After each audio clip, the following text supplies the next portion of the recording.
This is the Engineers Without Borders chapter of San Jose State University's first video journal regarding their trip to Ghana.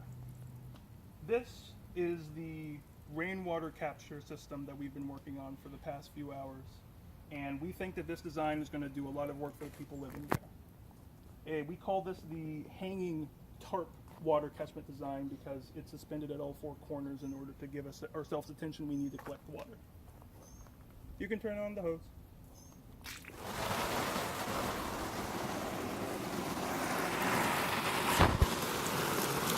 So as you see, regardless of where the rain falls on this tarp, the water will collect towards the bottom where we position the collection boxes.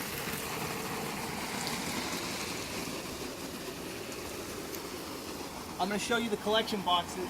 So down here, we designed these with simplicity and cheapness in the utmost design. So up at the top, we have the trough. This is where all the water collects in the single location. And below that, we have our collection boxes. The collection boxes are cheap and easy to make, and they are easy to find. That was the main motivation for this. The way it's set up is the trough just empties into those boxes, so then you can add or decrease the amount of boxes you want at any time collecting the water. And if you move it a little closer, I'll show you what that looks like. So if we move it away, there's holes underneath, and the water just falls through the boxes into the through the trough and into the collection box.